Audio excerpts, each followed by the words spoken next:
here to defend me because, my life is at threat.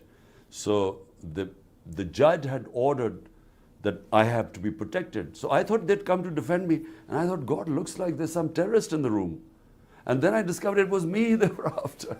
So it was shocking, really, the way they beat up everyone and then they took me like some sort of a terrorist. I had no access to information, so I had no idea what was going on outside once they abducted me. You describe it as an abduction. Who do you blame? It was the army which abducted me. And nothing happens without the permission of the army chief. That's how the army works. So clearly, he had ordered the abduction.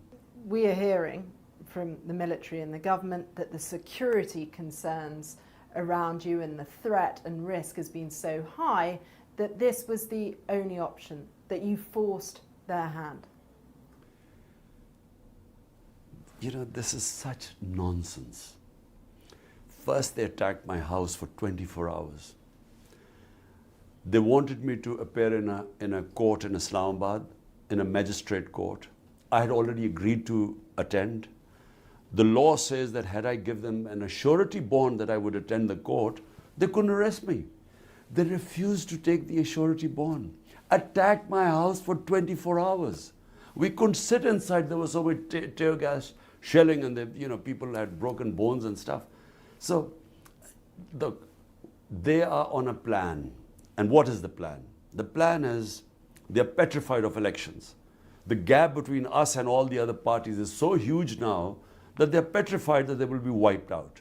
So they have decided that the only way they'll allow elections is if I'm inside jail or killed. There are been two attempts on me. And most of my senior leadership should be jailed too. This is what they've done. They've used this to put the entire leadership of PTI in jail. What will you do if you're rearrested? Because there is a very real threat with more than 100 charges against you that you could be. Well, on the last count, it was 148. So I'm reaching my century and a half. And they're all, bizarre charges like sedition, serious charges? That I have corruption, treachery against contempt of court. The corruption case on what was the corruption case? What is your strategy if you are rearrested? Well, no strategy. I'm mentally prepared to go into jail. As I said before leaving for Islamabad, I said I'm prepared. But the point is that their intention is not because I've broken some law. The intention is that they want me out of the electoral race. This is the election year. How do you lead with so much of your party in jail? Well, the remnants I gathered today, and I've had a meeting with them, and we're trying to chalk out a strategy. I'm going to go out in public and start my mass contact from Wednesday onwards. So, we will carry on, hoping that the Supreme Court will announce an election date in 3 weeks' time. Can you reassure voters that you're even going to be around for it, let alone your leadership, the rest of your party? Look, what might happen, God alone knows what might happen. I'm lucky to be alive. No one thought I would survive yesterday because they had already got police contingent from another province that the moment I had got bail from these cases, the police was ready to take me in jail on another case. But the judges stood up. And this is what has shocked the military establishment. Because the judges finally decided, they said, look, we're not going to again get him into jail, and everyone knows trumped up charges, and the result would be public unrest. So the judges took a stand. We are witnessing history in Pakistan now, new history being written.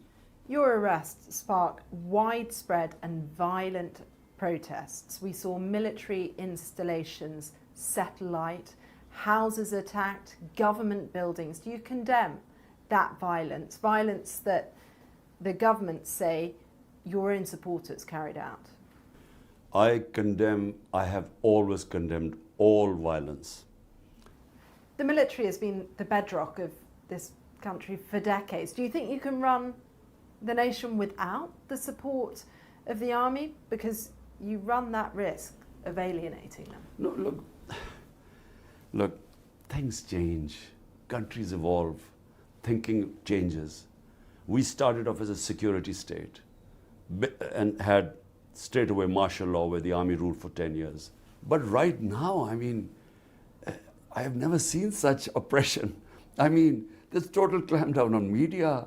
I can't appear on live television. If journalists have picked up, beaten up, tortured, custodial torture of my senior members, social media activists. It's never happened like this before. This is the same military that helped bring you to power in the first place. It seems like somewhat of an ideological U-turn. Absolutely not. They never brought me into power. My party was the most popular party. All the opinions polls said that. We won the election, but the army didn't oppose me.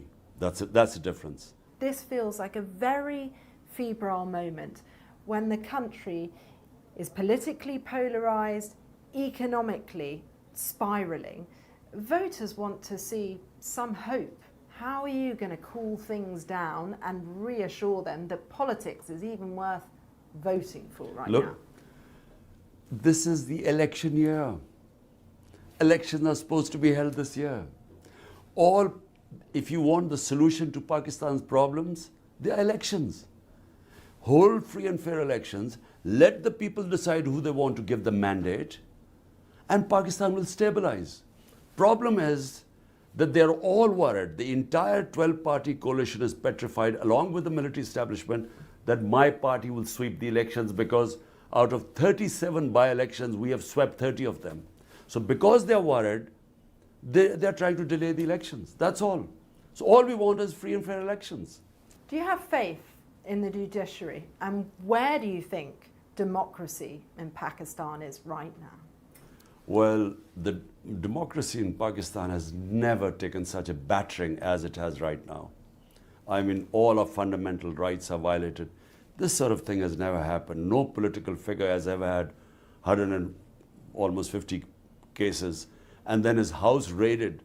Once they attacked for 24 hours, then when I was away, they threw an armored car, they broke through my door, raided my house. My wife was all alone by herself. It's never happened before. So democracy is an all-time low. The only hope we have is the judiciary.